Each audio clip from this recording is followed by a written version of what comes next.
Hi, Taylor T. Carlson here.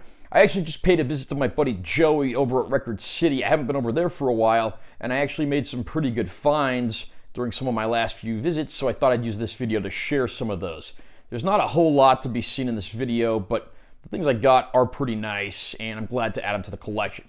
So first of all, we've got a DVD. This is the Everly Brothers reunion concert live at the Royal Albert Hall.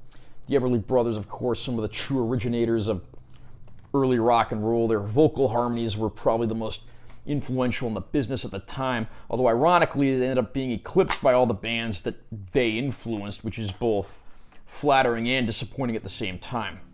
This release comes with a booklet. So right here we have a nice essay on the inside. On the back we got the cover art, the track list, and some other pretty cool vintage photos. Here's the actual disc, and then underneath that you've actually got artwork of the two brothers on stage at the concert.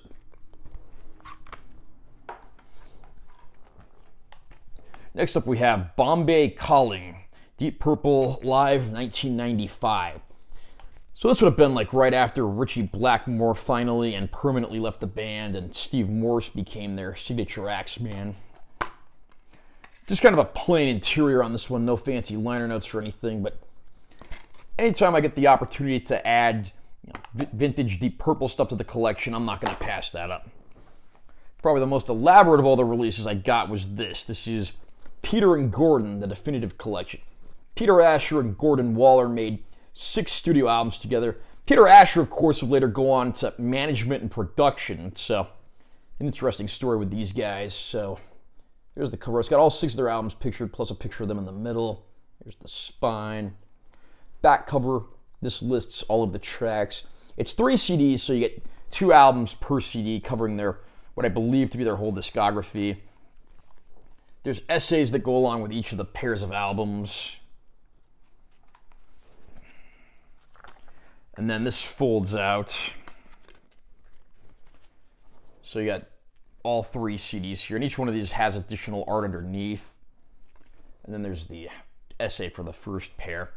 First pair of albums is A World Without Love and I Don't Want to See You Again. A World Without Love, of course, written by Paul McCartney under an assumed name initially. Wanted to see if he could write a hit under a name other than his own. Obviously, he succeeded.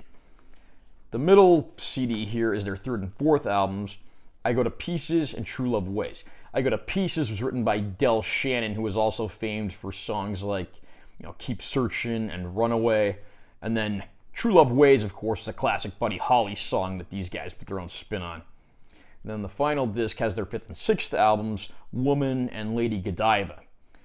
Woman, of course, was a fairly big hit unto itself, and then same deal with Lady Godiva. Some of these songs were actually more popular in the United States than in their native England.